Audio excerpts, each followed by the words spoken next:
back. We're here today with the first of the fan favourite series with an old favourite of mine, which is Green Black Rock. Specifically the Cat Rock version of the deck with Lurrus of the Dream Den as the companion.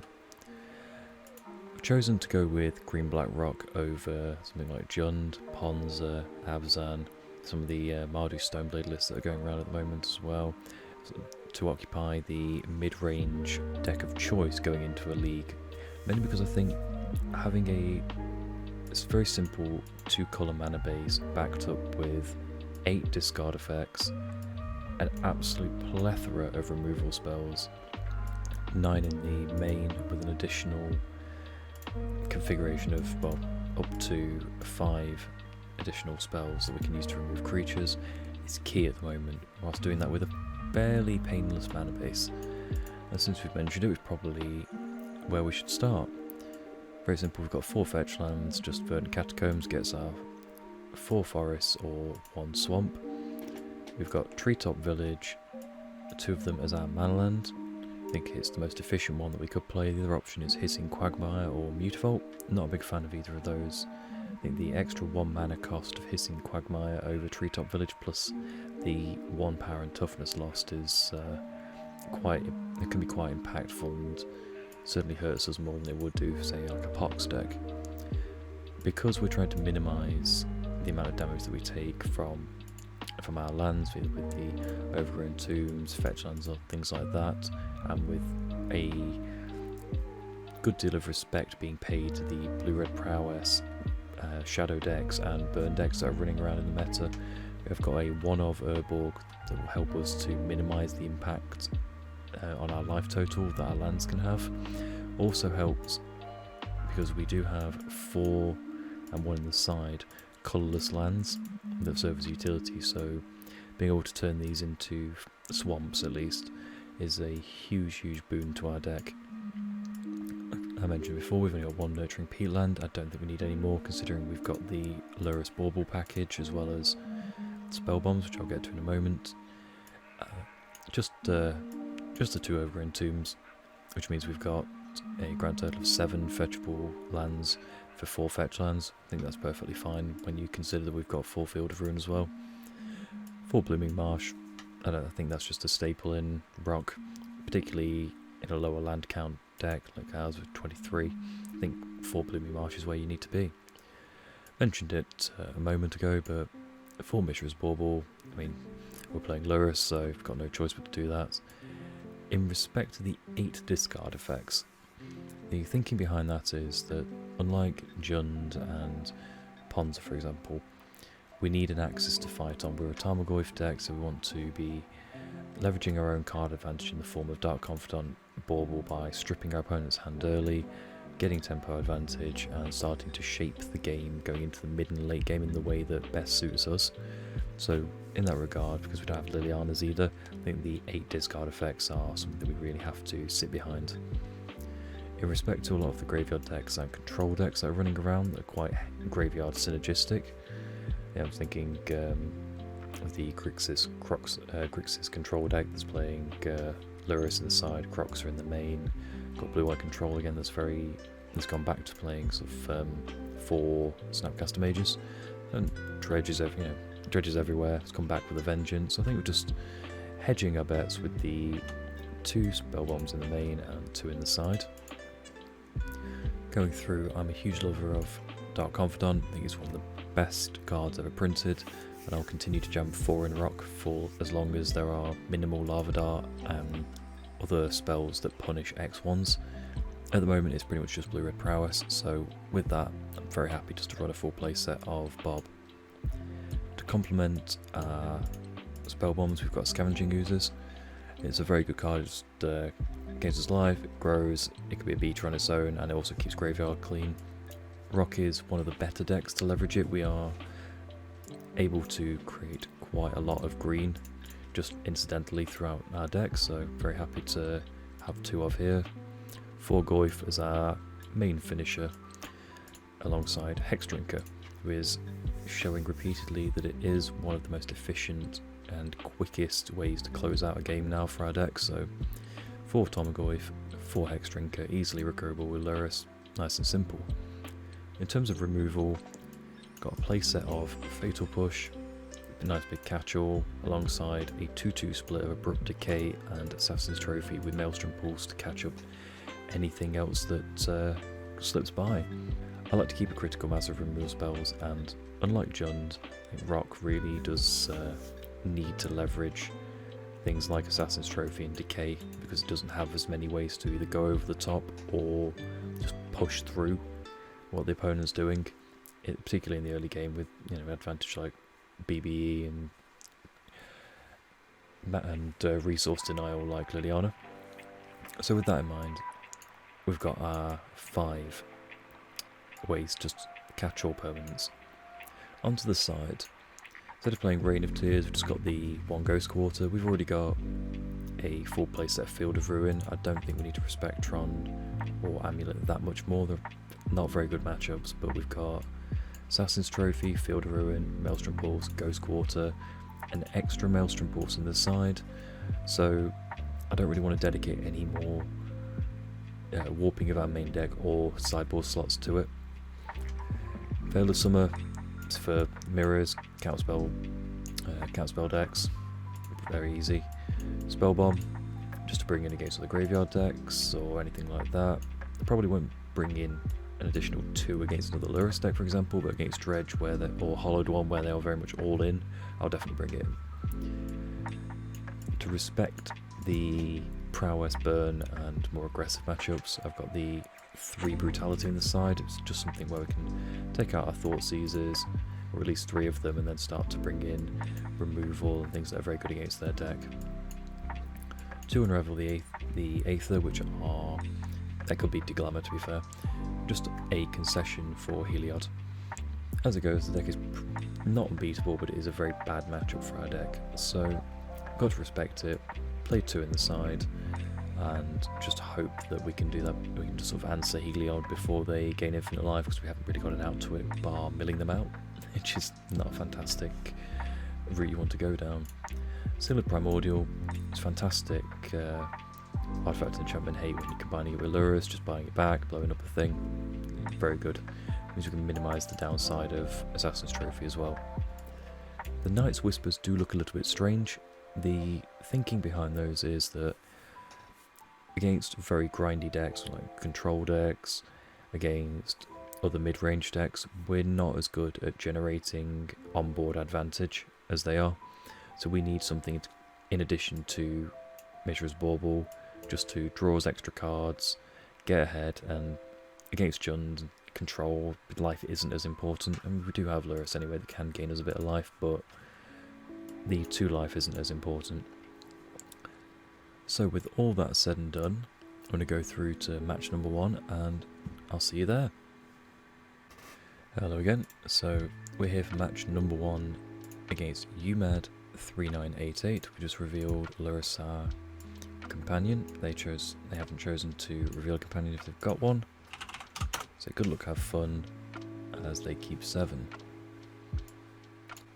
Not the best hand, but very much a keep. 2 removal spells, 2 threats. I'm very happy with that. Could do with a Bauble or a discard spell off the top, but quite happy with what we got. Blue to Delta go from our opponent into Watery Grave untapped, so straight away I'm thinking Ad Nauseam, Esper Control, an Emery deck. Thoughtseize does make me think that it's probably Esper Control. Depending on what they take here will give us a little bit of insight.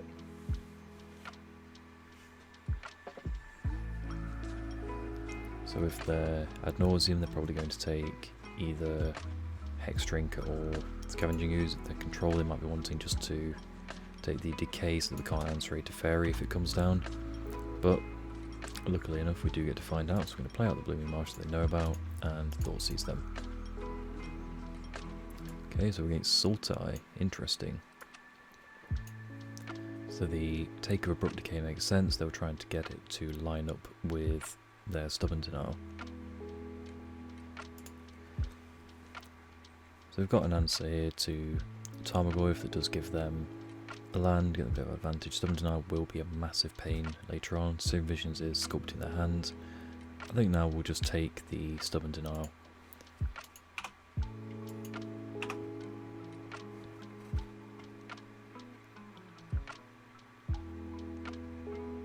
It looks like our opponent has drawn some more discard. Probably going to take our Assassin's Trophy here so their Tarmogoyf can go unimpeded. Yep.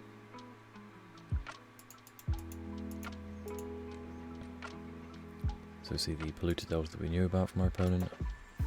Probably just going for the Serum Visions. Okay.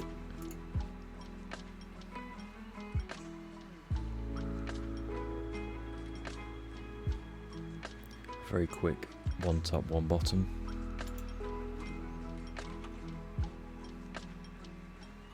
We draw an Abrupt Decay.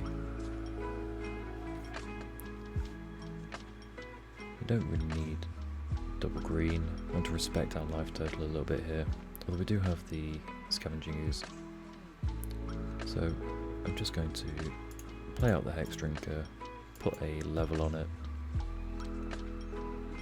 Hide this information of the Abrupt Decay because it might not play out the Tarmogoyf next turn. Plus I'd rather just get something on board as they have already gone down to 12. Next turn if we want to we can make it a 4-4. Then if we draw a discard spell, a Hill Spell Bomb, something like that, or a Fatal Push, then we've got something for the Tarmogoyf who can make it 4-4 in addition to casting that. So there's the Peatland that we knew about. Okay, looks like our opponent's found an answer to our Hex Drinker. So we're going to play out the Verdant Catacombs, we're not going to level up. Could be a surprise Snapcaster. Although I'm not entirely certain if Ambush Viper mode would have been better than a Tarmogoyf, but we'll see.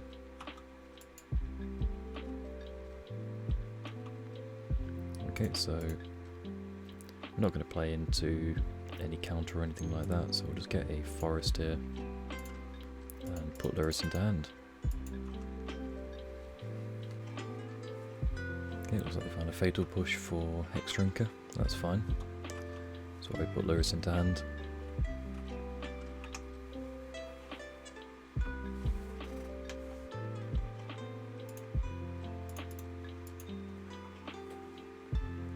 Okay, it looks like we're going to see the Tarmogoyf here going down to 7.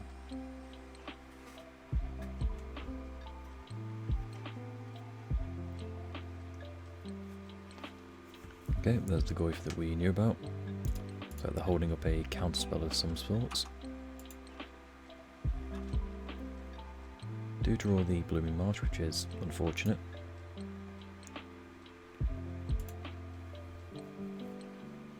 They have one card in hand, one unknown. I'm just going to say go. I'll Abrupt Decay the Tarmogoyf on their turn whilst they can't answer it. And then untap, play Lurrus, play Hex Drinker, and start to try and get a clock down. Finish this game as quick as possible. Okay, so it looks like they're digging for an answer. Or digging for another threat, maybe a discard spell of some description.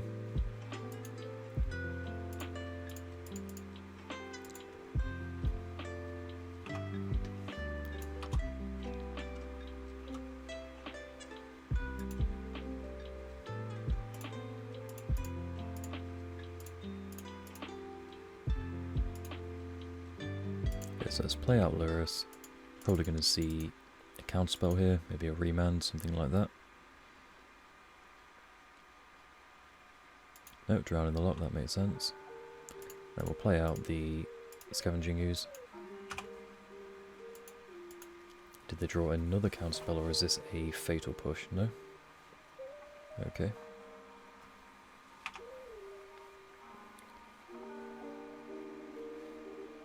Okay, one unknown in hand. Is it an answer?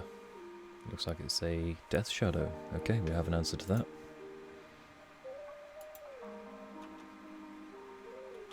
So they are Sultai Death Shadow.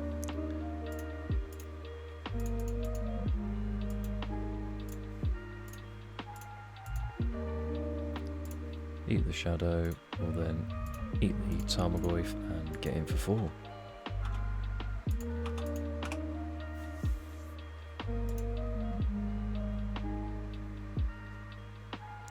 Opponent going 2-1 here. Trying to thin their deck a little bit. They find a waterlogged grove. So they immediately crack, find a Serum Vision, so they're churning through their deck quite quickly. We get 1 card on the bottom, 1 card on top, followed by a Tarmogoyf. That's not too bad. So we've got a Bauble here, I'm going to use that myself. See a Hex Drinker on top, so we don't want to use this Field of Ruin.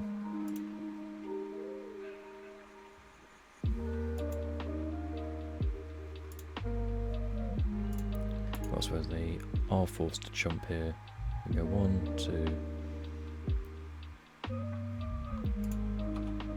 So we'll just go to combat here. They'll have to block with the Tarmogoyf, then we'll make it a 6/6 Scavenging Ooze.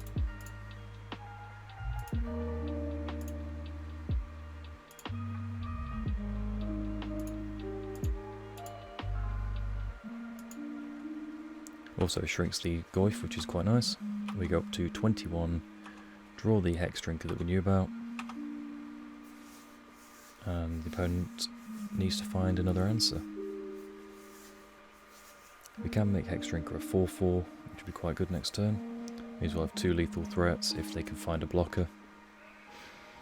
But as it stands, they're casting another Serum Visions, putting 2 cards on top with their own Hex Drinker. Unfortunately, that will still just have to be fodder for Scavenging Ooze.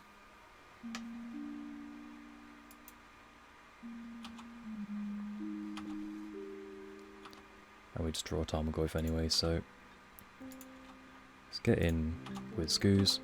We're going to block it with Hex Drinker.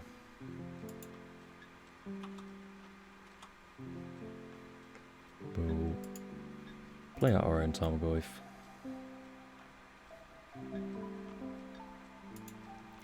So we'll save Tarmogoyf, we'll play out a Hex Drinker. Level it up to level 3.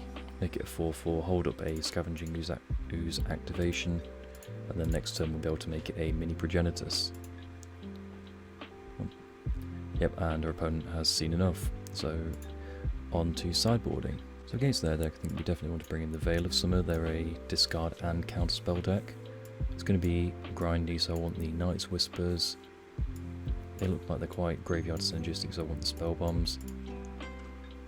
I think they're probably more all-in on discard than we are, and we're not too fussed about their counterspells or anything like that. We can either play around it or try and start answering their threats. So I'm going to trim on a couple of on the Thought Seizers.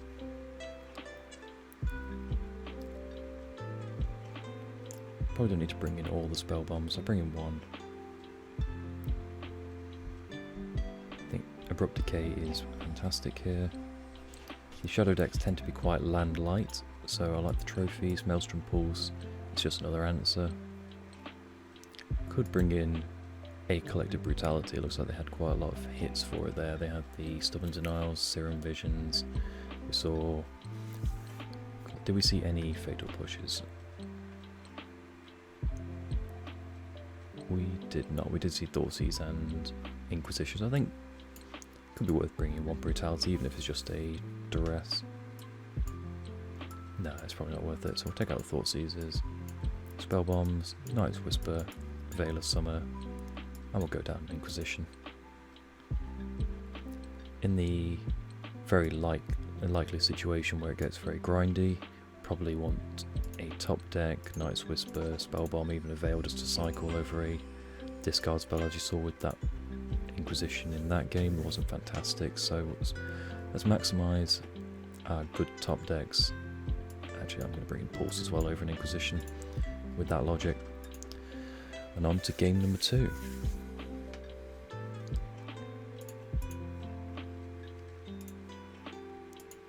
Okay, we'll reveal Lurrus again here. Got all our colours, Fatal Push, Hex Drinker, 2 removal spells. It's pretty good. Pretty good. So it's a definite keep. The opponent keeps 7 as well.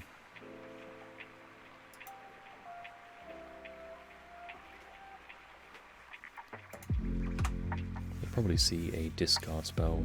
No, so it looks like a Hex Drinker or just a slower hand. Perfectly fine by me.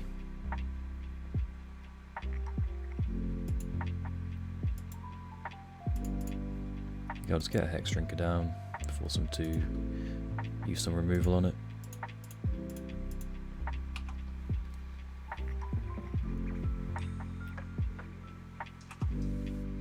Having the Urborg in hand, actually I should have got a Forest. It's a much better play.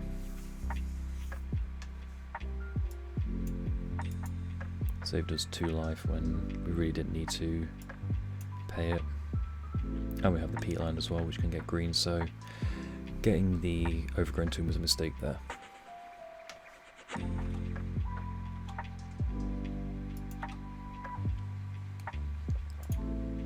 Okay, so we've drawn a Tarmogoyf, that's fine, let's keep putting pressure on the board. So we'll get in with the Hex Drinker.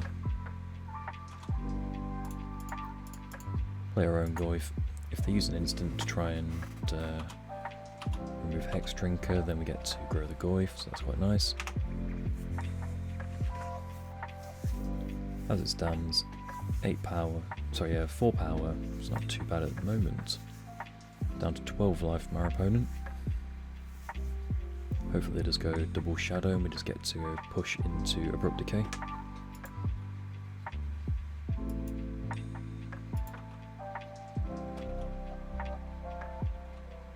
Draw Dark Confidant. Very nice draw. So we'll play out the Urborg so that we can Decay and Fatal Push. Let's see what tricks they've got first. So Urborg here, we're probably going to see a Veil of Summer, I'd imagine, or a Stubborn Denial off. I don't know, they could have a Dismember, so it's just a Veil. Okay, so we'll use an Abrupt Decay on the Shadow, hopefully they don't have a second one. If they do, that would be quite annoying. They don't. They do get to draw a card, but we get to get in for 6 here. Putting them on a 2-turn clock, so next turn they have to answer what we've got on board.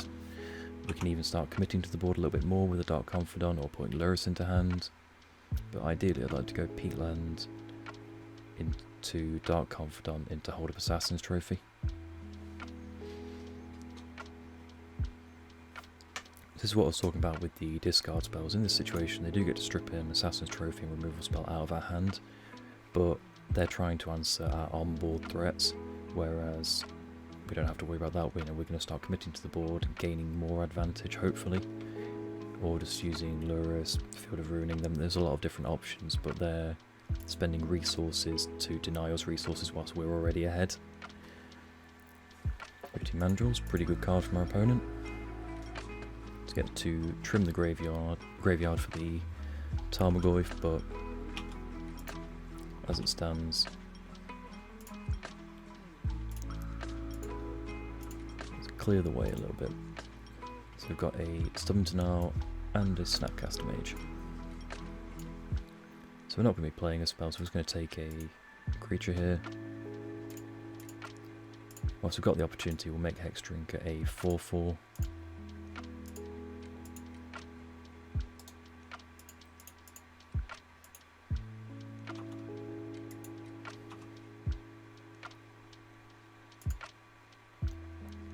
And we'll get in with both here. They're forced to trade off with the Hex Drinker. We can only make it in a 7 level next turn, so we've got one Goyf against the world. They can't fetch, they can't... I suppose they could tap with Waterlogged Grove, considering that we've got an Urborg out. We've given them access to colours, but it would have normally been almost a strip mine. But now they need to find an answer to this Goyf, knowing that we do have a Dark Confidant in hand, and there we go. Opponent has seen enough, and that was a very decisive win for the Rock. Okay, I'll be back for match number 2. Welcome back for match number 2. We are on the play against Magician Magico. We're going to say good luck, have fun after revealing a Lurrus, and keep a very, very depletion heavy hand. So we're going to go Blooming Marsh into Inquisition, then probably Blooming Marsh, Spell Bomb, Thoughtseize if we need to, depending on what we reveal. Yeah, I think we'll find a threat. We've always got Lurrus to start looping Bauble if we need to. Sorry, looping Spell Bomb if we need to, rather. The opponent's mulliganing to 6. With a hand like this, you never wish your opponent ill, but you certainly do like to see that. Now, if your opponent goes to 6 or 5, you can Inquisition or Thoughtseize them. It's going to be quite back-breaking for them. If only we had a Tarmogoyf, Barb, Hex Drink or something like that to follow it up with, but we don't at the moment. The opponent does keep on 6. We're going to play a Blooming Marsh, Inquisition, and hope they're not Dredge.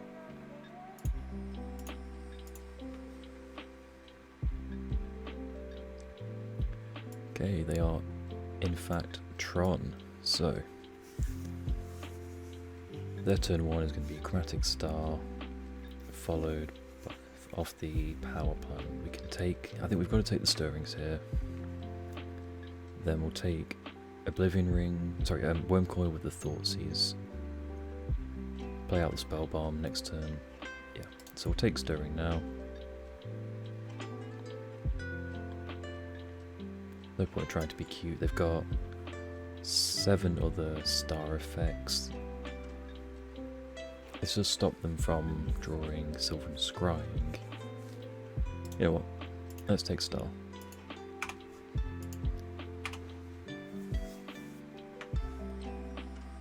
On Tron, I think I'd mulligan that hand. I'll comfortably go to 5, maybe 4 to find Tron. The whole deck is built obviously around assembling it as quick as humanly possible, so keeping a 6 like that against the Lurrus deck as well was quite suspect. Okay, so they did find a forest, so they get to use the Ancient Stirrings. This here, slowing them down. I guess they're assuming they can spend a bit of time assembling Tron, or trying to anyway, before we can get a clock down. Okay, so Treetop Village is our draw for turn. We know their hand, so I'm going to Thoughtseize, followed up by Nihil Spellbomb, I think. Let's play out the Thoughtseize here.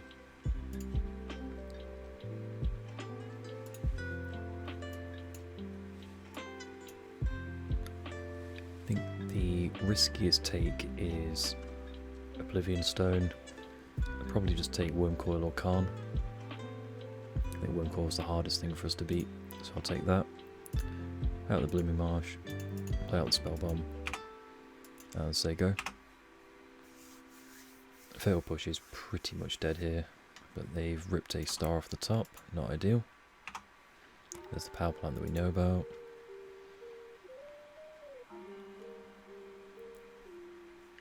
Immediately cracking it for green, and passing turn. Fantastic. Find the Assassin's Trophy, which is going to be brilliant later on. We can disrupt them even if they do find Tron, or if they threaten to find it. We'll crack the Spell Bomb here. Draw a Field of Ruin. So play Treetop Village, conceal the information. We've got a field. They find an Urza's Mine, followed up by the Oblivion Stone. Okay.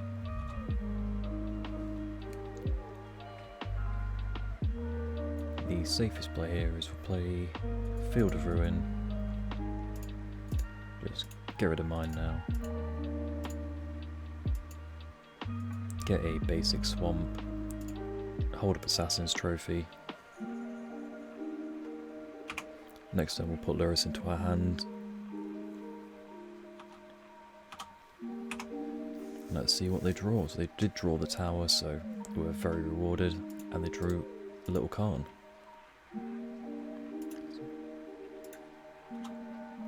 So they down tick immediately, finding a Wormcoil engine. 2, 3, 4. So they've got the land in hand for Blast Zone to activate. If we Assassin's Trophy Khan, then unfortunately that does ramp them close and they'll be able to untap and play the Worm Coil. If we hit the O-Stone, same issue. So in this instance, I think the best thing that we can do is go to our end step. Can't put lures into hand, so we use the Treetop Village to attack Khan down, okay. And then hold up Assassin's Trophy. And Abrupt Decay. Actually, Abrupt Decay is a fantastic answer. We get to answer all of this.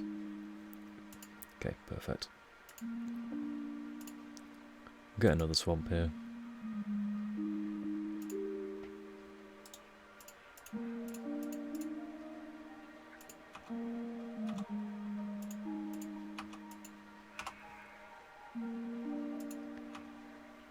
Get rid of Khan. Okay, so we see an Ancient Stirrings from our opponent, which was their draw for turn. They do find a mine.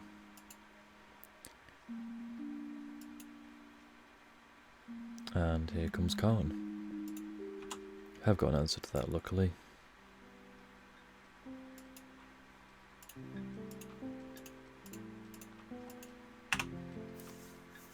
Some incredible draws from our opponent. We were punished for not finding a clock quick enough.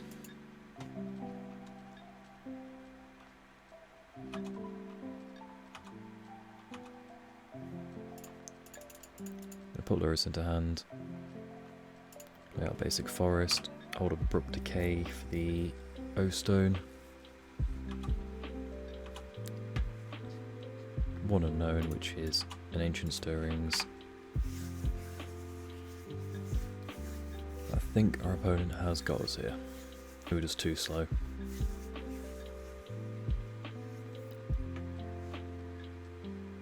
Okay, so they failed to find with the Ancient Stirrings, which is interesting. So they found a Khan. Not ideal. Just kill the O-Stone now. We'll give them a Fatal Push.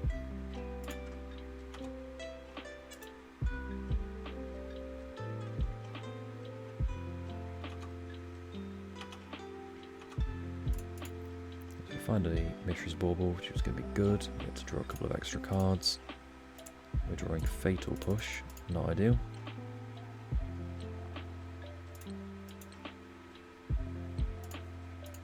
They are drawing Sylvan Scrying, so it's past the turn, so we're going to stop on the opponent's upkeep here. See if we find an Assassin's Trophy for that Khan. We do not. The down tick kill Lurus.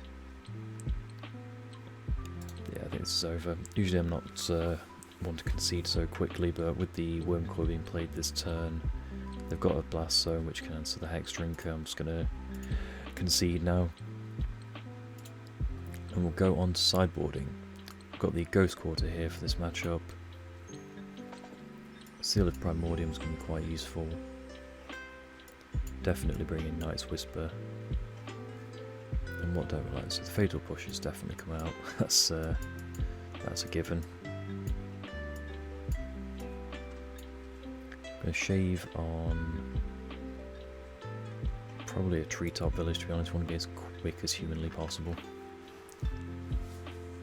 I think Spellbomb's not great.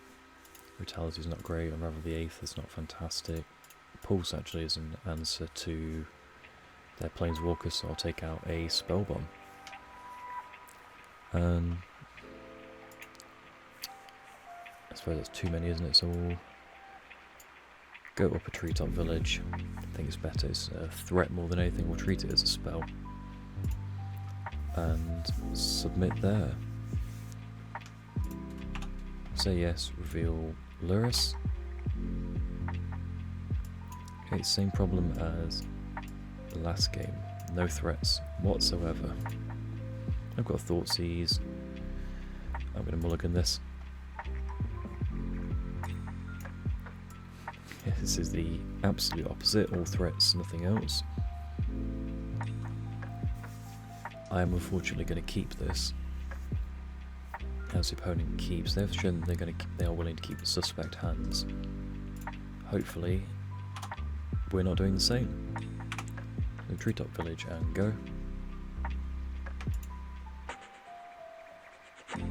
Really would have liked a turn 1 discard spell for this Goyf, but or for both these Goyfs, but what are you going to do? Power plant into Chromatic Staff from our opponent. I'm going to try and disrupt them as much as possible, so I'm going to play out Seal of Primordium. It does allow them to draw a card, but it doesn't fix their mana. Shame if it was the other one, Sphere, then it wouldn't, but it does. It does grow the Goyf quite sizably. They do find an expedition map, so 2 expedition maps, interesting. We've got Field of Ruin. Could hit the power plant, really put them back, but I'm going to conceal that information. I'm going to play out a Goyf, play Overgrown Tomb tapped. Next turn we'll be able to Field of Ruin, hit whatever land they've got, and then play out another Goyf, and in turn growing it, which is quite nice. So they did keep a slow hand with a lot of inevitability. They've got a tower here as their land drop turn, followed by another star. Okay, so usually it's not correct to hit the tower, but it's the one they tutored for. So I'm going to hit the tower now. Go get another swamp. I'm going to play out Dark Confidant. Try and get a bit of a draw going. Swing for 3 with Tarmogoyf, and hopefully create a quick clock. Next turn we can Knight's Whisper, get a draw off Bob, and play a Goyf, hopefully. We can find a Thoughtseize, and that'd be fantastic.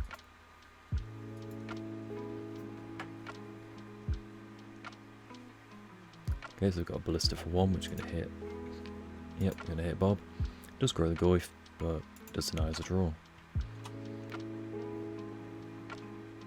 So I'm going to Knight's Whisper first here. We find a Bauble and another Tarmogoyf. So let's see what we're drawing. We're drawing Urborg. So we could put Lurrus into hand. We could play a second Tarmogoyf, which I think we're going to do, because then we can hit them to 12, 10, and dwarf 13 next turn, so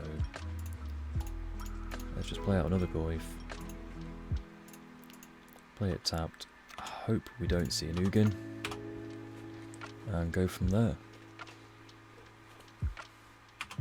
We can't really afford to play around much more. You know, we've disrupted them twice with the Field of Ruin, with a lot of their other stuff. So they have got Tron online. Best they can do is 5 mana here. Ballista for 2 wouldn't do it. Okay, it looks like they're digging. And they've got a Thragtusk, which is pretty good. But I could find a removal spell. And we can attack through it pretty comfortably as it stands.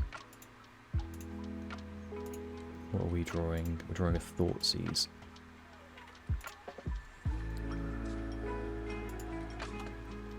So I'm going to combat. I'm going to attack with both the Tarmogoyfs here. Yep. So they take 5, bracket where we were.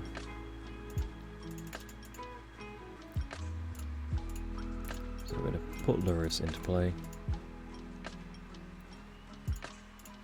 Get another draw with Bauble. They're drawing another Urza's Mine.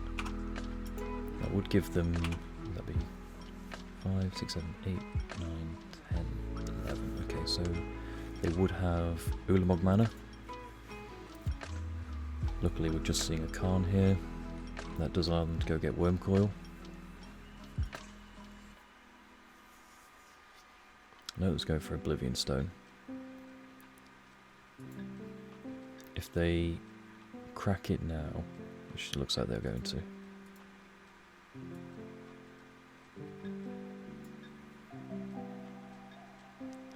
Yep, just blow up the world. We're going to play another Goyf. We're going to Thoughtseize twice. Blooming Marsh and just tapped. So we can't quite attack with everything. So it's Thoughtseize first. So we can't attack with Treetop Village, Goyf and Thoughtseize, but okay, so we're going to have to play out the Goyf. So we'll take the Worm Coil here. Thoughtseize again. We'll take the Khan. That now makes their Cracking of Oblivion Stone a bit preemptive, but it does make sense. And then we'll just play out Tarmogoyf. It's not quite lethal next turn, but hopefully it's going to be good enough. They could Sylvan Scrying here for Blast Zone. Wouldn't be ideal, but they could do that. Put it on 2, next turn kill Goyf, or Sanctum. Looks like they've drawn something here then for turn.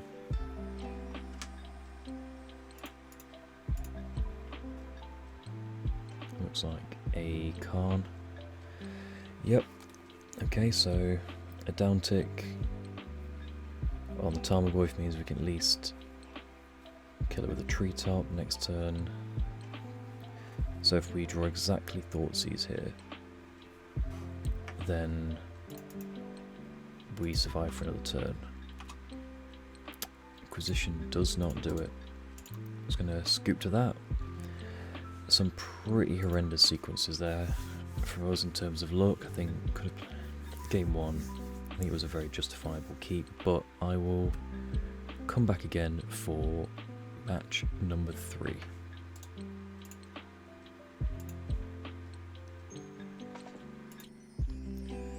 Welcome back. We are here for match number 3 against Sighart123. We're going to reveal Lurrus.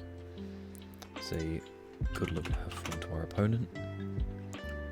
And again, it's a very threat-light hand. Well, it's a threat non-existent hand. We've got the redraw of Bauble, Inquisition, 2 pretty good catch or removal spells, and a way to disrupt their mana should we need it. I'm going to keep this. It's certainly a hand that would be better on the play, but we'll have to see. So luckily we've got a threat now, even if it's not one that we'd ideally like. So we're going to bauble our opponent. Castle Vantress, so they are blue-white control most likely, or a Stoneblade list. Okay, so it looks like it is Esper Control. So Mana Leak doesn't line up particularly well against what we've got going on. Opt, so obviously you can take their play for this turn. Push, hit Scoos, Mana Leak, hit Scoos. We've obviously got Lurrus. Mana Leak does get better as the time goes along. I think I'm just going to take the Fatal Push here. Force them to keep holding up their mana, not have to tap out for a Planeswalker, or not feel like they can. We also get to see how they treat this Vantress, which they immediately bottom. We draw a Hexdrinker for turn. Pretty good ones. There's the Delta that we know about. Just play out a Blooming Marsh and say go. No point running out into a Mana Leak. Blue to Delta cracked for our opponent. Into a tapped Hallowed Fountain. So there's a blue to Delta that we didn't know about, so we've got 2 unknowns in hand. So we'll hold off on the land, we'll just play out a Blooming Marsh here, see if we can bait that Mana Leak. May just let it go.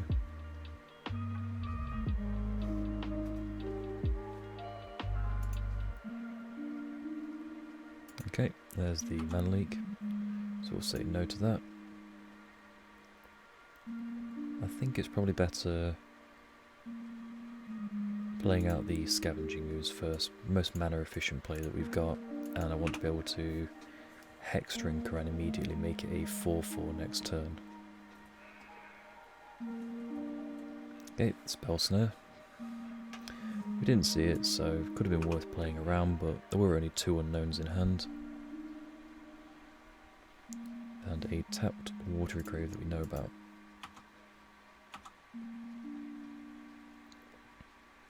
So I'm going to see what's going on over there. It's going to Thoughtseize. We know about the Mystic Gate. And eliminate from our opponents. So I'm going to play out the Field of Ruin. Play out a Hex Drinker. Hopefully play around a top deck removal spell or a Snapcaster Mage.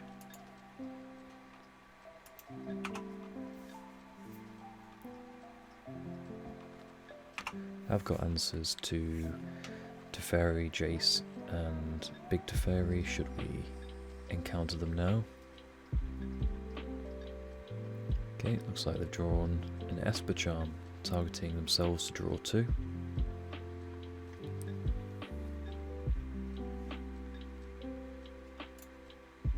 So there's the Mystic Gate, they've got 2 unknowns in hand.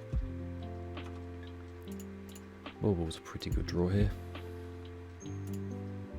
See what they're drawing. A Cryptic Command. Okay, I think with that in mind, we do have to at least put 1 level into Hex Drinker here. Fine and dandy. Make it a 4/4. Attack them now. Hopefully we don't see. Not sure actually what the answer would actually be.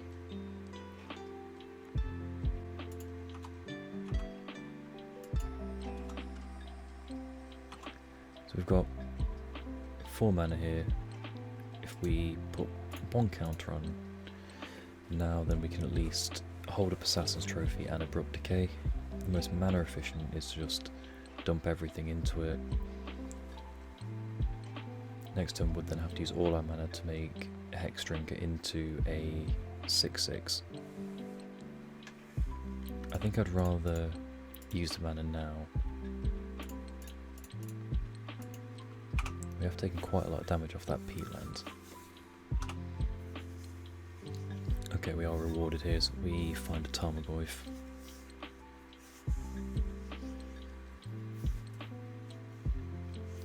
So, another Mystic Gate from our opponent. I think we did actually know about that, but I've clicked off it.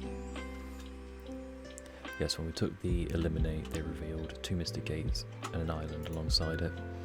So I just preemptively clicked off it. As we see an Archmage's Charm to draw 2 cards here. I think a Kaya's Guile is what we're about to see.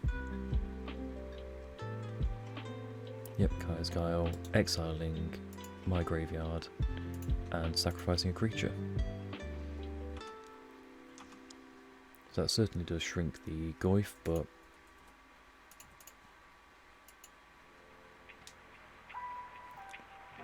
did they...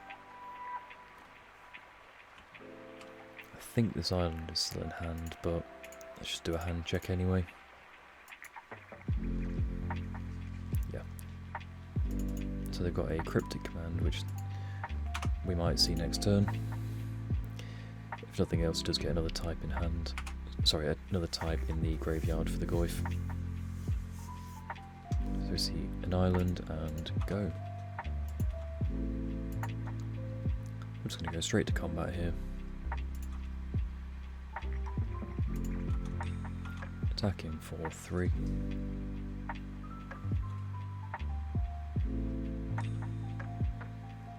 And we'll put Luris into hand and say go. Might see Cryptic end step to bounce Goyf and draw a card.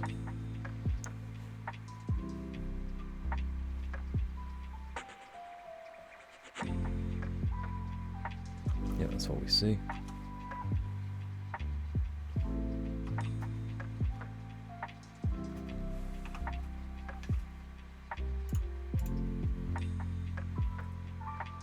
Looks like a Jace here. I do have an answer to that. So probably lead on Tarmogoyf, assuming that we don't draw a land, that is. We'll lead on Tarmogoyf, then Assassin's Trophy Jace.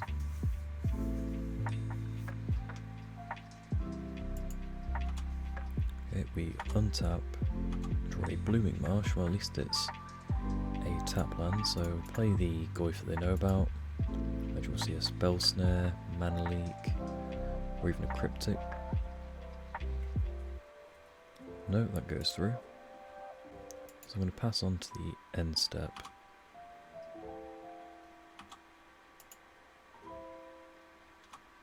Do we see anything from our opponent? We see an opt, so in response, let's hit Jace. Minimise the number of answers they could have in hand. It looks like they had a Mana Leak, it would seem. Possibly a no, I won't play Remand in these lists. An Archmage's Charm. Yeah. Okay.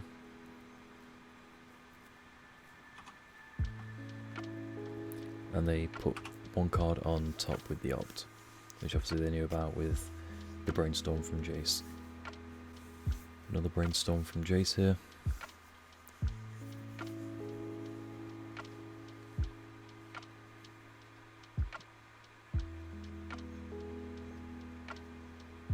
We untap, we draw Verdant Catacombs for turn. Whilst Jace is annoying, actually let's just leave it there. Whilst Jace is annoying, I'm going to disrupt their Brainstorm before we search, before we do anything else.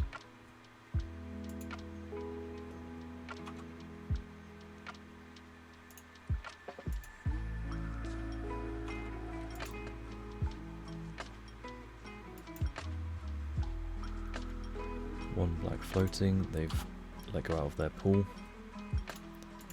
Go attempt to kill Jace, we'll see what happens. And yeah, they had a fatal push, so go to second main here. Fetch using the Verdant. Play out the Swamp. 2 cards in hand, they've almost assuredly got an answer to our Luris here, but we'll force them to have it.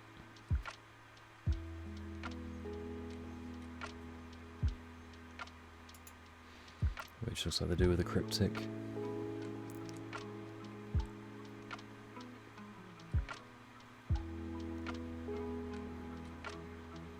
Okay, no, it's a Logic Knot. And we'll say no there, because we can't pay for that. Play out a Spell Bomb, 1 card in our opponent's hand, active Jace.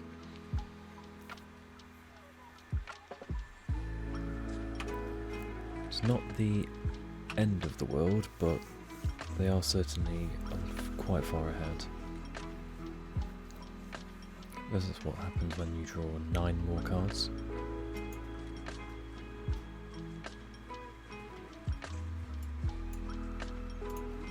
Okay, they're going to Fate Sealers here, putting a card back on top. Okay, they found a Teferi, Hero of Dominaria, and they're going to draw a card.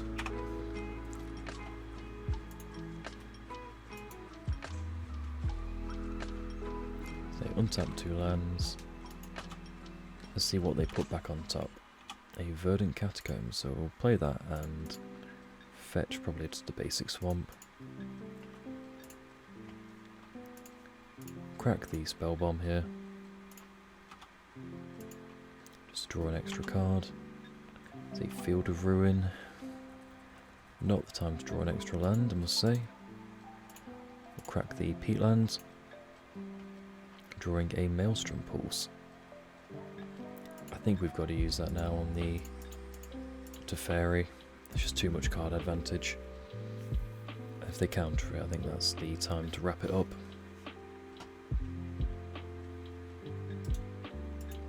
Yeah, force negation. So we'll leave that one there as we go to sideboarding. Okay, so we definitely want the Night's Whispers, the Veil of Summers, and the Maelstrom Pulses. I'm not as... well, okay, the Fatal Pushes definitely have to go. Not as big on Abrupt Decay in this matchup. I think it has its uses, but I think we just want the one there. Spell Bombs are fine, they are quite graveyard synergistic, but they're not a graveyard deck. I love the discard that we've got. It's quite the mirror breaker, certainly in control matchups, which is where Esper sort of come on top in terms of the best control deck, because having access to Thoughtseize and Inquisition against other control decks is huge. We'll take out 4 pushes and Abrupt Decay, bring in a Maelstrom Pulse, 2 Veil of Summer, and a Night's Whisper. I don't think we want to bring in Ghost Quarter in case they do have Creeping Tarpit or Celestial Colonnade, so we'll just submit that deck and I'll come back when the opponent's done. So we are back here taking the play against Esper Control in game number 2 of match 3. Interesting hand here. Got Veil of Summer, Tarmogoyf. Haven't got double green to force it through. Have got a Spell Bomb. Can draw us a card up. Does protect us against Drown in the lock as well. Logic not. But I think we can do better here. So I'm going to mulligan. Opponent's keeping, and I'm going to as well. I'll bottom a Treetop Village. Definitely fetching Overgrown Tomb here. Means we're going to take quite a lot of damage when you include the Night's Whisper, but and we'll start with an Inquisition.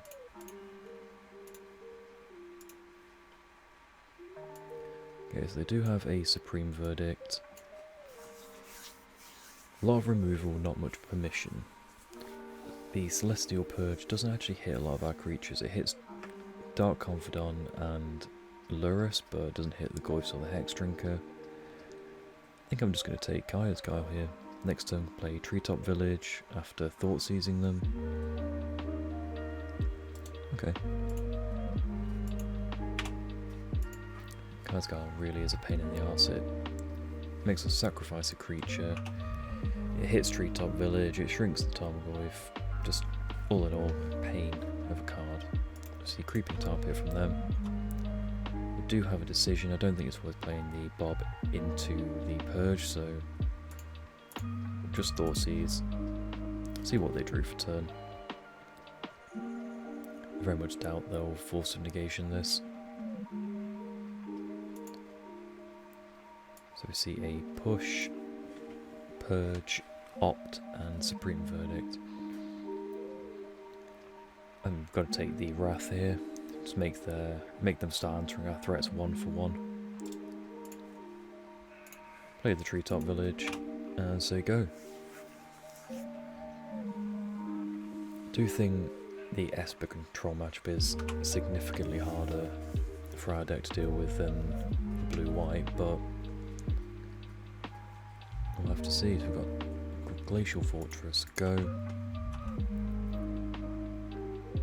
Really wish we had a second black source, but could try and use Night's Whisper to draw into it. I think now's a good chance to do it. I'd like to take the Fatal Push or Purge out of their hand, but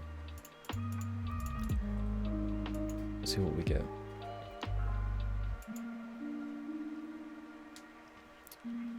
Okay, so we don't find anything, so next turn we can Scavenging Ooze into Hex Drinker, which would be quite nice. The opponent opts, putting 1 card to the bottom.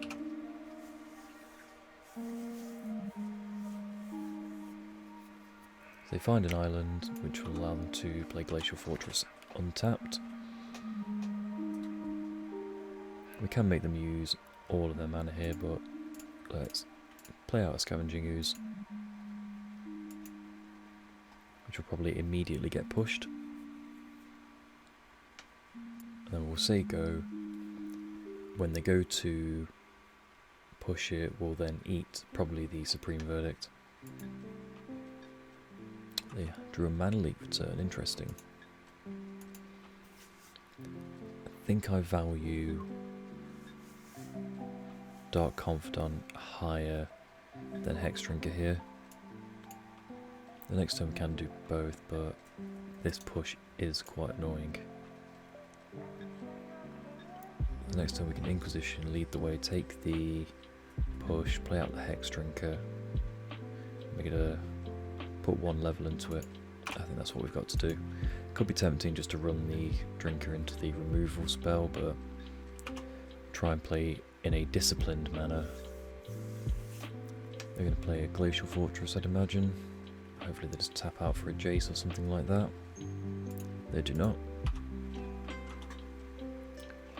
So we'll lead on the Inquisition, hoping to take the Fatal Push out their hand.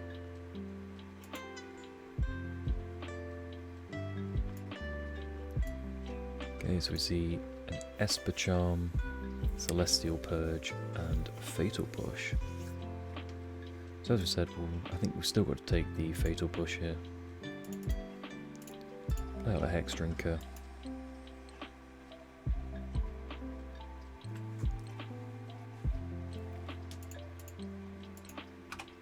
Hopefully next turn they don't choose to Esper Charm us. I'd imagine they just draw 2 here.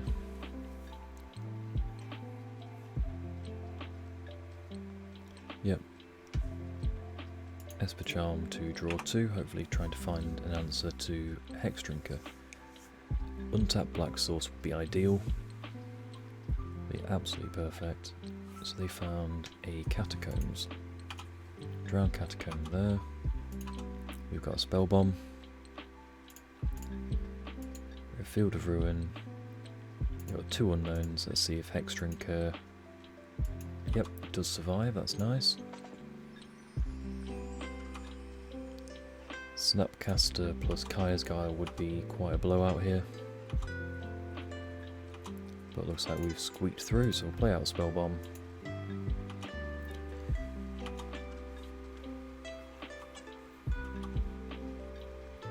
Hold off cracking it as much as or as long as we can. Still like to draw an untapped land for these Dark Confidants.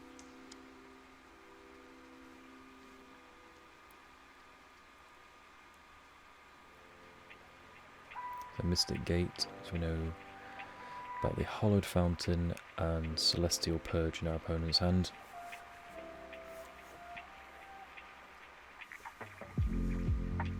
Okay, activating Creeping Tar Pit here from our opponent. Looks like they're going to try and race.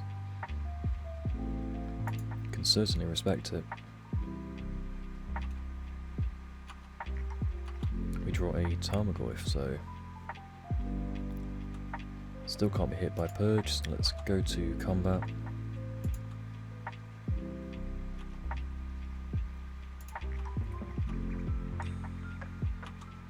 Attack them for 4, down to 12. We're going to Spell Bomb first. Let's see if we can draw a land. Draw a Veil of Summer. Not ideal, but would quite like that beforehand. Play out Tarmogoyf. Hopefully, if it's going to get removed, it'll be pathed.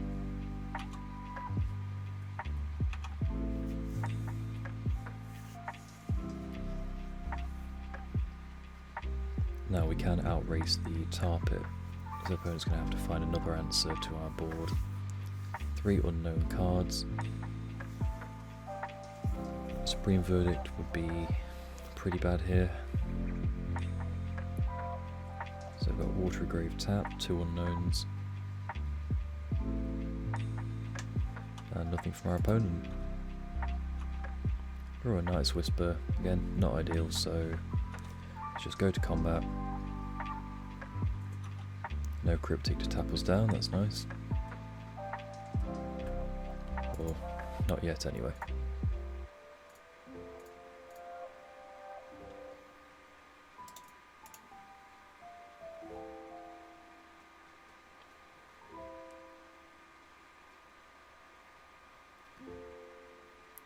Okay, so we can't use that. We can't use the Veil here in defense, so just accept that. We'll go to second main phase.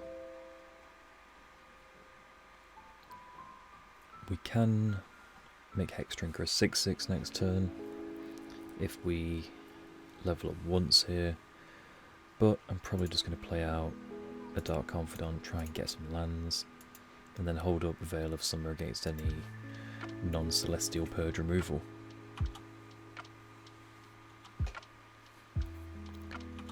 So they chose not to do it on end step, which is interesting. I would have thought, unless they're hoping that Tar Pit plus Bob can kill us, they could have just drawn Supreme Verdict, of course, which looks like they have.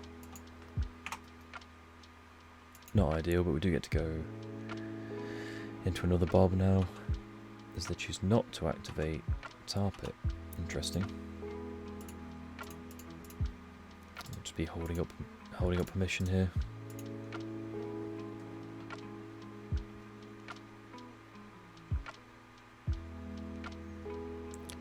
Well,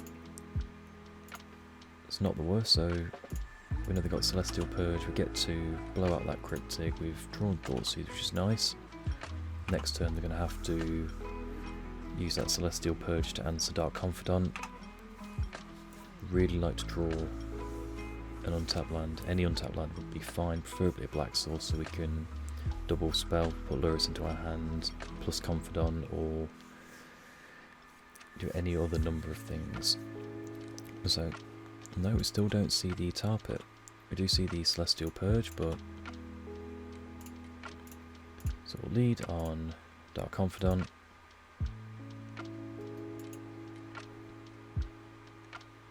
Which does get mana leak, so we'll say no to that. Play out the Hexdrinker. Which does land. Very surprising. Might be getting pushed or eliminated on end step.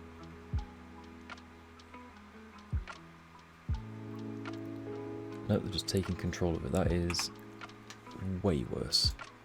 I'm just going to 1, 2, 3, 4, 5, 6, 7, 8. So they can make it a 6/6. I'm just going to concede to that. That's a blowout and a half. Very good play from our opponent. Field of Ruin, yeah, we're just not hitting the 4th land until the 9th turn was just horrendous. So we'll come back for match number 4. Ooh, let's try and run a little bit better, shall we? Welcome back. We are here on the draw against Alternax. We've already said good luck, have fun. We're going to reveal Lurrus and probably mulligan this hand. Not ideal, no green, 2 green spells. No discard. The opponent's keeping 7, but I think we can do better than this.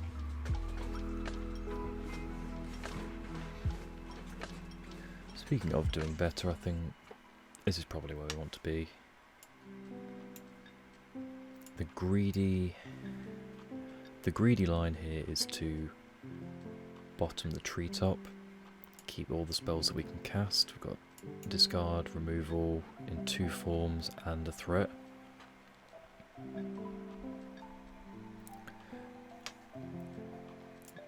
Not certain what's the most correct here. I think I am going to be greedy actually. I'm going to bottom Treetop Village and trust that we can draw a land. We've got 21 in the deck. Hopefully we don't get too punished.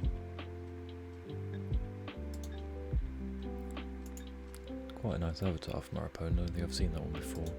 Prophetic Flame Speaker. Very nice. Okay, we get to see Forest and Arbor Elf from our opponent. So initial thoughts in either Heliod or Ponza most likely. I'm going to play it safe. I'm going to just push the elf now. Next turn we can Thoughtseize and then go get an Overgrown Tomb. Wooded Foothills means it's definitely Ponza. I'm going to see a Wrenn and 6 or a Scavenging Ooze. Okay, Scavenging Ooze.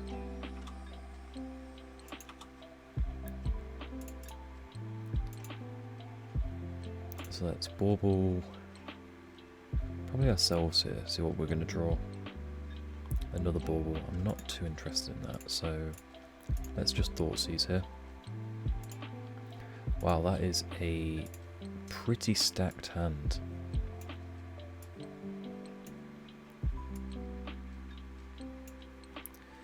So red mana gives them access to everything. Any land gives them access to Clothis.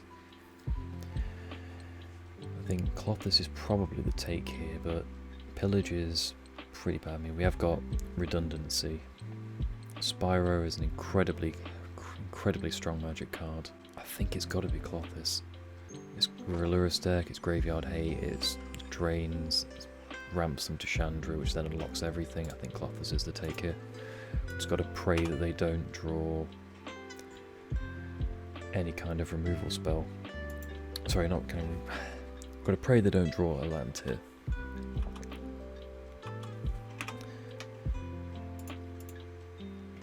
Scavenging Ooze from our opponent.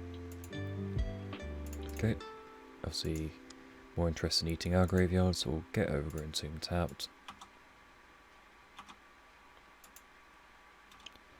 We draw Inquisition, which is, as far as things go, pretty perfect. I'm going to ball them, see what they're drawing. They're drawing a Blood Moon. Okay, so we're going to take the Seasoned Pyromancer here.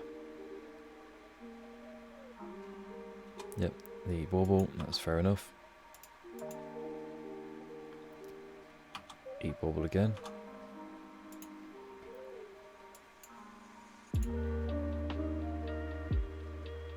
So they're drawing Blood Moon that they've got in hand. We'll take Spyro here.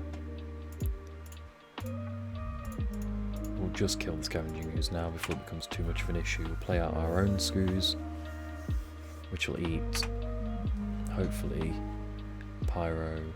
Yep, sorry, just get to eat everything. In turn, we draw a Dark Confidant. What's more important here? We can play Bob if they find mana for that Blood Moon. So I think Skoos is the most important one here.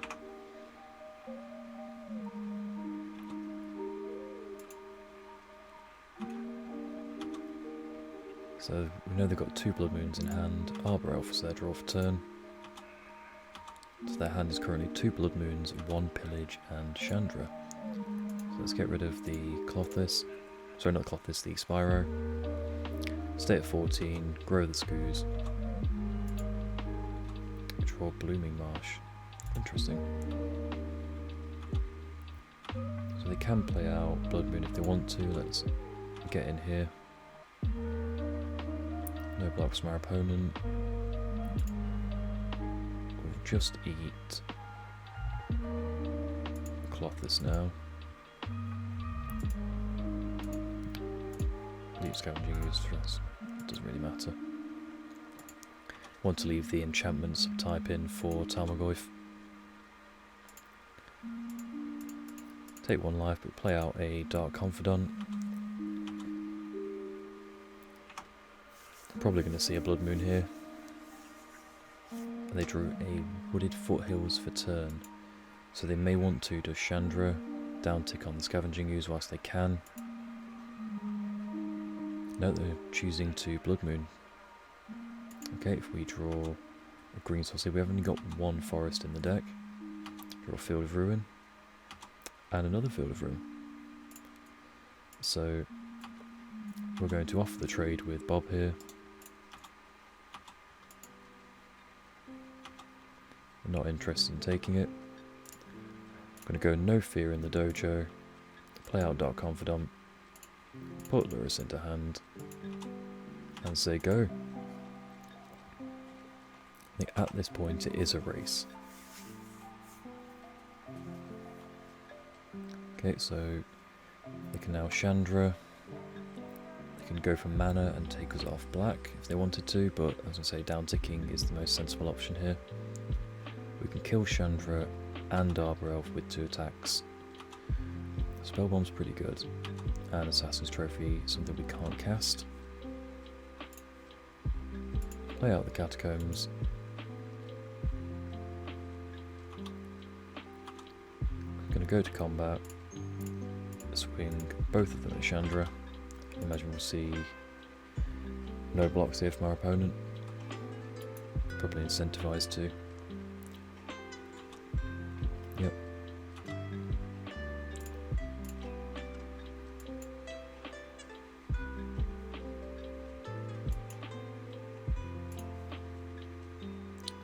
can't draw anything in anyway.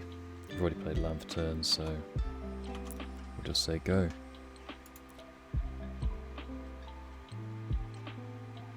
So I pillage targeting our swamp, so we'll draw using the spell bomb.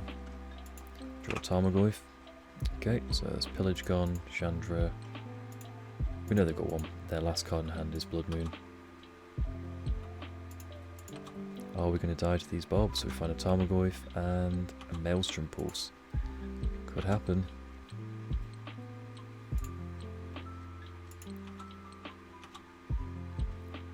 Can we race? That's the question. 2-turn clock.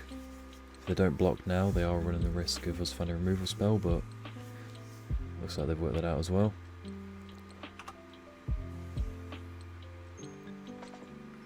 Land for turn. And playing out the Blood Moon that we knew about off the Bauble. So now it's Bob and his flips versus his clock. Find an Inquisition, it's not too bad, and a Fatal Push.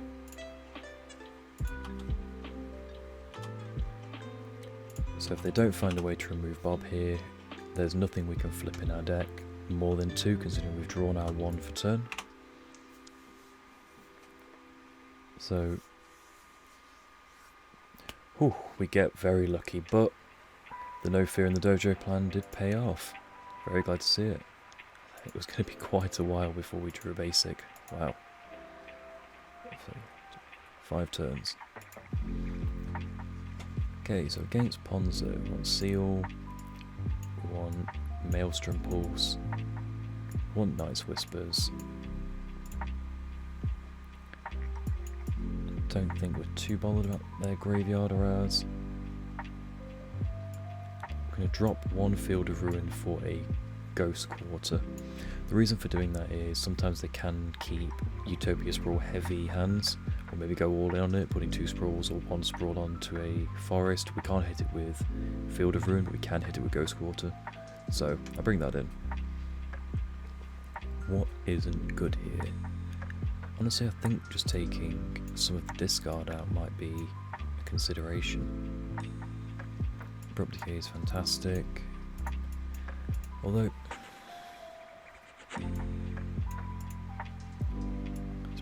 do we want to? We can quite easily play around by fetching basics, but I think keeping a seal in is probably useful. What to take out is the question. Only 1 spell bomb. If I take out the spell bombs for the Night's Whisper, take out 1 pulse for an Abrupt Decay, and then we don't bring in Seal and just have 5 answers to a Blood Moon. Yeah, okay, I like that. We're going to reveal Lurrus again. We've got access to green, black, Field of Ruin to fix our mana. Got a turn 1 playing Hex Drinker. We've got Bauble and Assassin's Trophy. I think we can do better, but it's quite risky. I think we can do better than that. 4 lands is quite a lot, and this is much better. It's going to bottom the Field of Ruin here.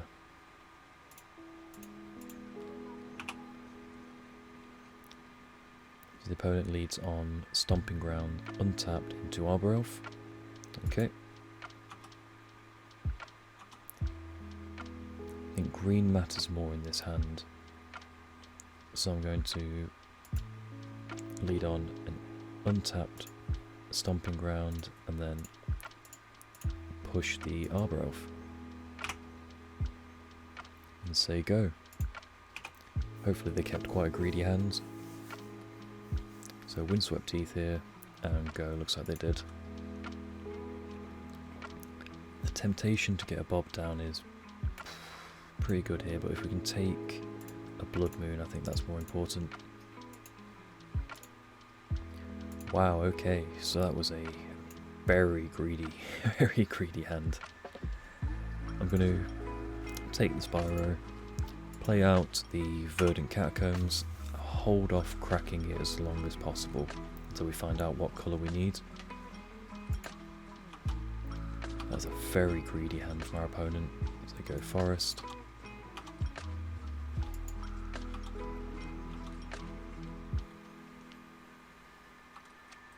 Okay, we've got a Mishra's Bauble. I'll see if I want to fetch just to get a pseudo Scry in. We're drawing a swamp, so I definitely don't want to. I don't mind taking the 1 damage here. So we'll be able to get a forest on end step.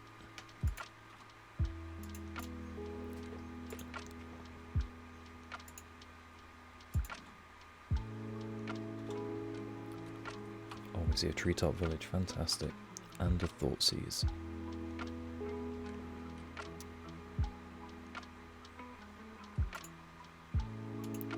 So let's attack with Bob first, before we do anything.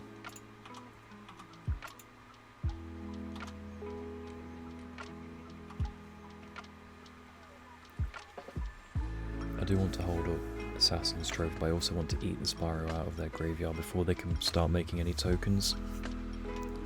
So I'm going to lead on Thoughtseize, see what they've got going on. They have an Inferno Titan.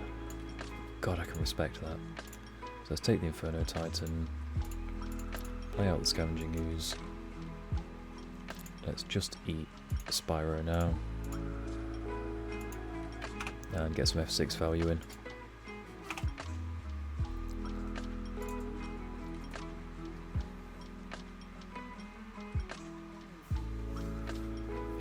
Okay, Stomping Ground tapped from our opponent. Another land flipped off Bob. So I'm going to Treetop Village here. Hopefully we can get in next turn with that. I'm going to hold up Assassin's Trophy, get in with both of these. I'm going to eat the Inferno Titan and Arbor Elf. I know it does shrink any prospective Goyfs, but gotta do what I've got to do, unfortunately, and it does add 2 extra counters and reduce the clock by 1.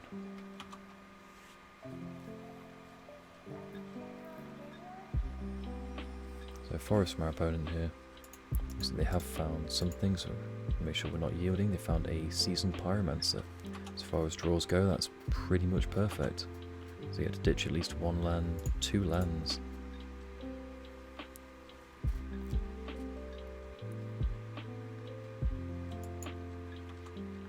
Nothing from our opponent, that's quite suspicious. Okay, what do we find with Bob? Find a Maelstrom Pulse. And a Tarmogoyf. So, I want to see what's going on over there first.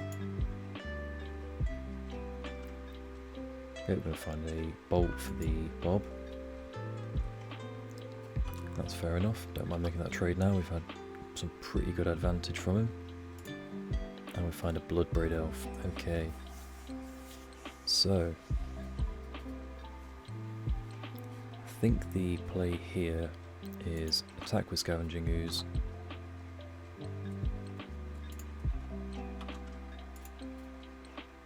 They're going to block with the Seasoned Pyromancer.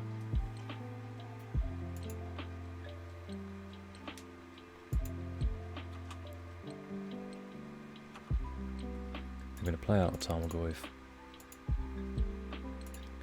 Blooming Marsh tapped. We'll hold up Assassin's Trophy for a Blood Moon, but odds are we'll probably just eat the Seasoned Pyromancer. Okay, let's see what we hit. Spin that. So we find a Pillage. It's pretty good. It's probably got to be pointed at our Treetop Village. Unless they find a removal spell for either of these though, it's not going to matter too much.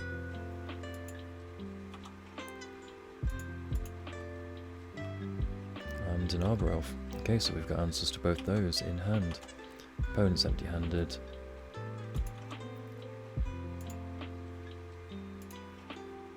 One, two, three, 1, 2. Yeah, so we'll just eat the Spyro.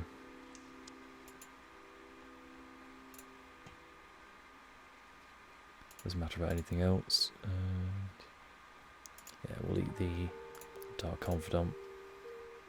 And the opponent scoops it up.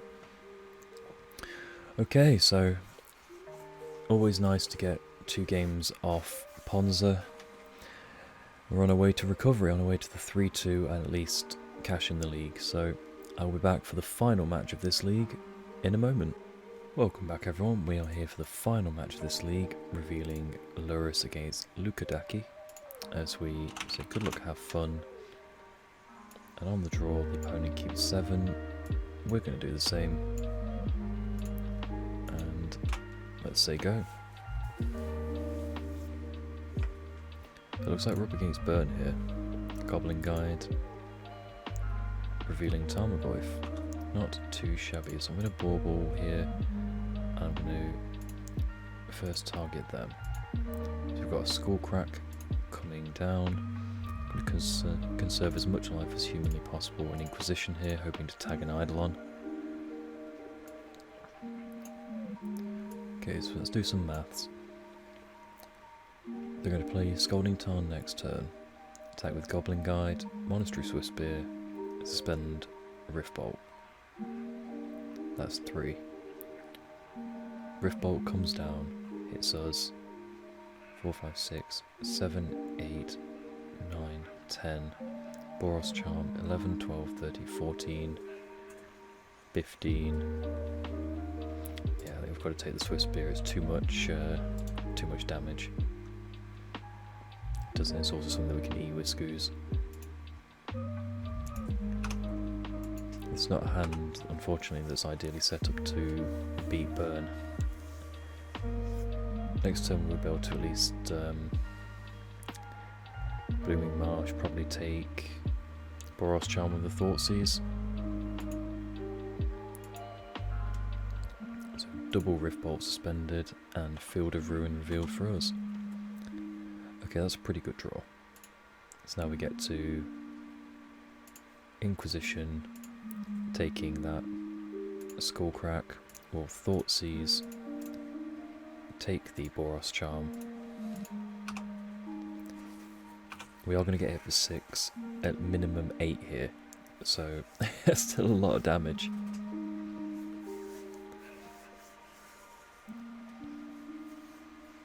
So this one's going to be very quick, as both our opponent and I are F6ing quite optimally. Tapped Sacred Foundry is something we definitely love to see. So we've got Mishra's Bauble. I'm going to target them. They are drawing a Lightning Helix, so I think the safest thing that we can possibly do is play out a Tarmogoyf. Hope to draw a Fatal Push here off the Bauble. So they've drawn the Lightning Helix. They draw an Overgrown Tomb.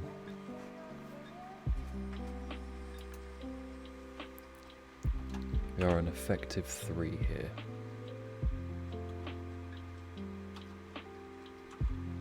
We definitely won't be playing that out.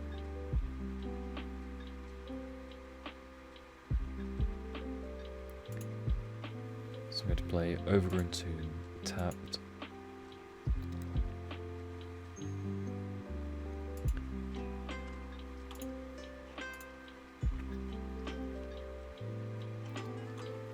I think we have to attack and then play out Scavenging Ooze.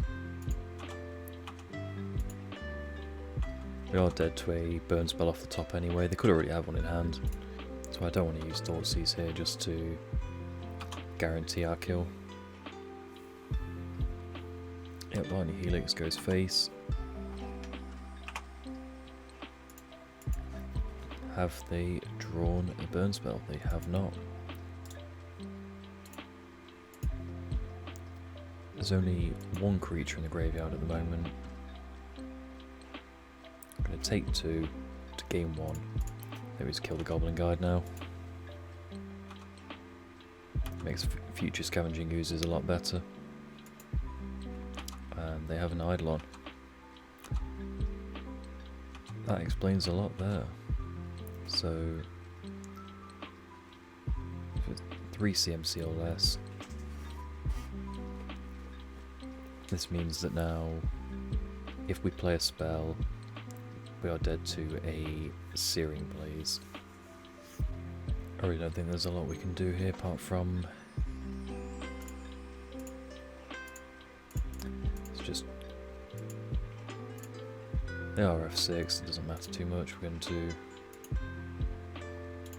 get a forest, put Lurrus into hand. If we draw a Field of Ruin, then we can at least take them off white. As it stands, they've had 2 extra draws at a burn spell. Hopefully they don't have a Searing Blaze in hand.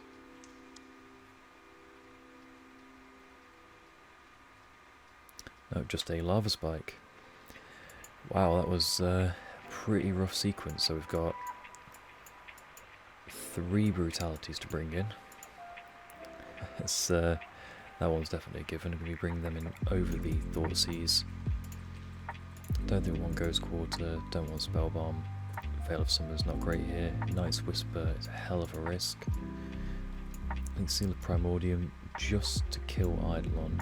Is that better than a Thoughtseize? It's probably better than a Spellbomb, to be honest.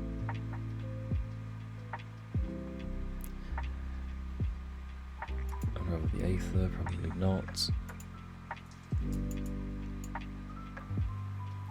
I'm just going to keep it simple to bring in the brutalities for 3 Thoughtseize and say go. I nearly put 4 brutalities in, but I do think that would have been a little bit overkill. So we've got brutality, we've got Field of Ruin to get green. We've got an extra draw with Warble. I'm going to keep this.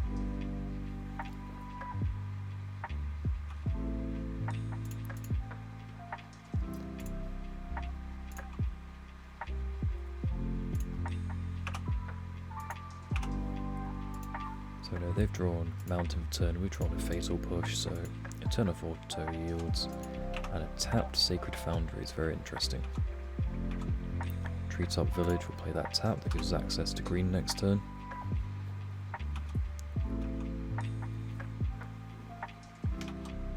And nothing from our opponent, very interesting. So play a Field of Ruin here.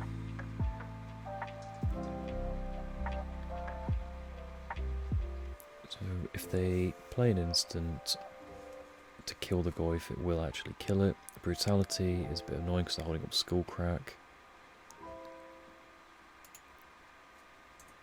I think the correct thing to do actually is Field of Ruin, get double green, play out, that puts a land into the graveyard for Tarmogoyf next turn, means we can Scooze and Goyf. So, as weird as it sounds, I'm going to Field of Ruin the Sacred Foundry. Get a forest here. Looks like they've got a path.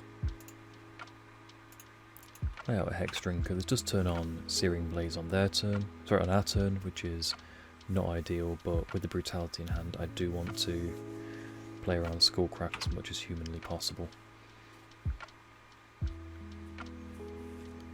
Plus this now means that the Goyf is outside of Bolt range and Searing Blaze range. Now they're not holding up. Okay, perfect, so they're no longer holding up. Skullcracks, let's drain them.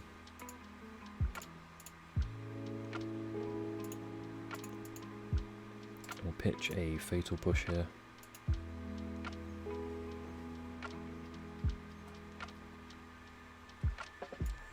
We've got a Searing Blaze, Skewer the Critics, and a Path, so we're going to take the Path here. Play out the Tarmogoyf. And say go.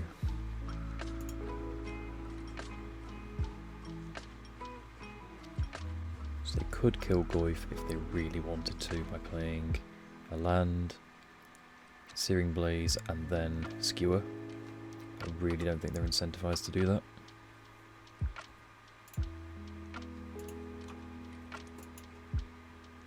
We're going to attack with the Goyf.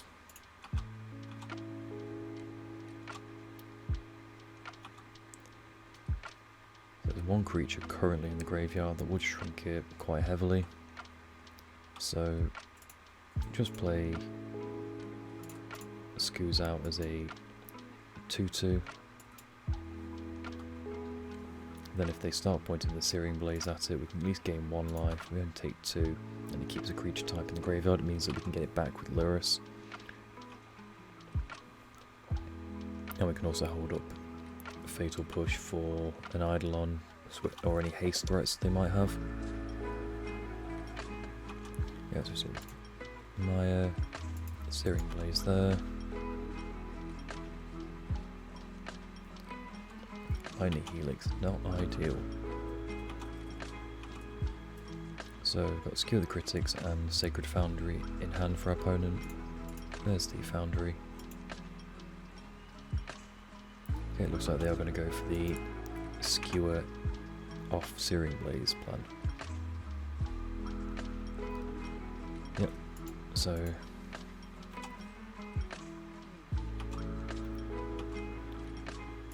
okay, so we get to Lurrus here. Put Lurrus into hand. Do we want to attack with Treetop Village? That's the question. It is a 2-turn clock. We're not dead to a creature. We are dead to any burn spell, so let's just hope they don't have it. Okay, that's not too bad. Got an Assassin's Trophy, interesting. So we can Lurrus, Scoos, gain a life. So let's attack with Tarmogoyf here. They're going to block with Swift Spear.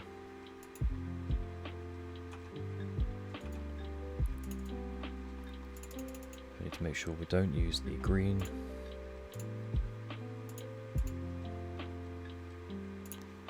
Eat the Swift Spear, go up to 4. So now they need Boros Charm exactly. Ooh, wow, so navigated that one with a little bit of luck, which is what you need against burn. And we get a match 3, which is always something you'd like to see. On the draw, discard spells do get quite a lot worse, but I still think they are too important. So let's just run it back. Reveal Lurrus again. This is exceptionally tempting, but no threat. No removal for a creature apart from Brutality. 4-lander is pretty rough, so I'm going to mulligan here. This is vastly superior. So we have to go turn 1 Hex Drinker, which can chump any creatures they've got, turn 2 Goy for Brutality if they tap out. Yeah, I like this. And we'll also, I think we'll probably keep the Catacombs around. We don't need double green, so we can just get a swamp. I think I'd rather keep as many threats as possible. Okay, Goblin Guide from our opponent. Blooming Marsh, which is pretty good. I think now we are going to try and snag an Eidolon or a Skullcrack here if they've got it. Yep, so we've got Bolt, Goblin Guide, Skewer and Eidolon. So we're going to take that Eidolon. Means we are taking 4 here from the Goblin Guides, and then probably 1 off the Bolt or the Skewer. I think Skewer's most likely, actually.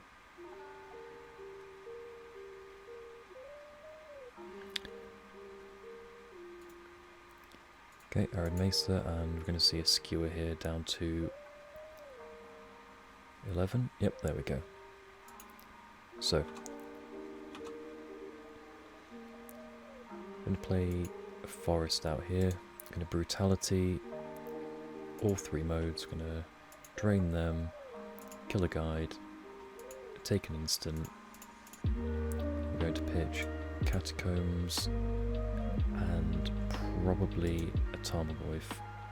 I'm going to take the Bolt, leave the Sacred Foundry in hand.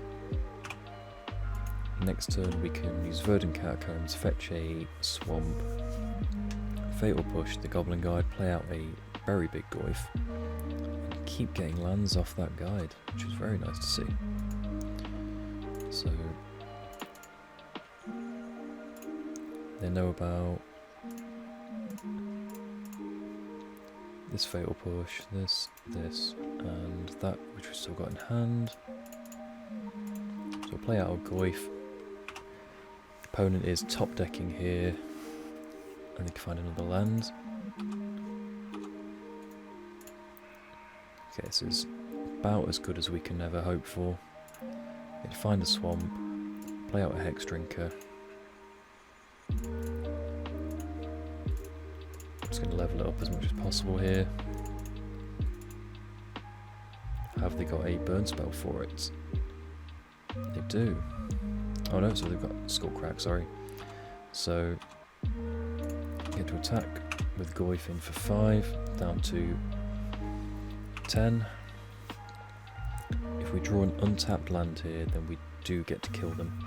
And the opponent's had enough. Wow. Wow. Okay. It was a very quick 3 games against Burn there. Wow. So we managed to cash the league after a very, very disappointing match 2, match 3. So I will see you again for the wrap-up. Welcome back everyone to the wrap-up. So in that league we went 3-2, managed to cash it in the end after a pretty strong start against Sultai Shadow, winning both those 2-0. We then faced Tron, who lost 0-2. Esper Control, where we lost 0-2. We got very unlucky in both those games, I feel. We then beat Ponza 2-0. And in the only match that went to 3, we beat Burn 2-1 there. In an incredibly tight and lucky sequence, particularly in game number 2, where they were top decking 2 turns in a row and still didn't manage to find stuff, managed to stabilise just in time. So, takeaways from this league. Tron is still, no matter what you're doing on Green Black Rock, Tron is always going to be a very, very difficult matchup. Even with the Field of Ruins, Thoughtseize, Ghost Quarters, just everything that they've got going on is good against us. With that in mind, I do wonder if this Seal of Primordium would be better served being something like a Collect Roof. I think that it just gives us a little bit extra game against Tron. There's not too many Wurza decks running around, but even then Oof is very good against them. So I think if I was going to re-register Rock tomorrow for another league or for the challenge, I think Seal of Primordium would be the first cut, and I would change that for a Collector Roof. It also has a good bit of game against D&T. Another 8th of Isle decks. The next thing to talk about is that the 2 spell bombs it felt right. Having 1 and then 2 in the side before, I think, wasn't fantastic, but having another cantripping artifact just really allowed us to churn through our deck, particularly against Esper Control, where it kept us, we kept them on the back foot, us on the front foot, whilst we're stripping their hand and really making them have to answer each and every one of our threats, as we just keep getting more and more card advantage and trying to sort of eke through an incremental win. So I'm a big fan of the spell bombs here. In terms of the current configuration, I do like the Maelstrom pool still. I know we didn't see much of it, but I could see cutting an Assassin's Trophy if you wanted another threat. Maybe something like a 3rd Scavenging Ooze. You could see something like Cheville, Master of Monsters. So Cheville, it's a nice 2-mana card. Works well with Lurus and what we're trying to do. Has some incremental stuff on it here. Obviously Death Touch. At the beginning of your upkeep, if your opponents control no permanents with bounty counters on them, put a bounty counter on target creature or planeswalker an opponent controls. Whenever a permanent an opponent controls with a bounty counter on it dies, you gain 3 life and draw a card. Very rarely you see the gain 3 life, draw a card thing in these colours. Certainly it's more of a Simic thing, begrudgingly with Fire Design, but I'd like to test him out And if I was going to make any cut for Assassin's Trophy, it would be something like that, just a good all-rounder, grindy card that has a lot of game in a lot of different matchups. I would like something like that.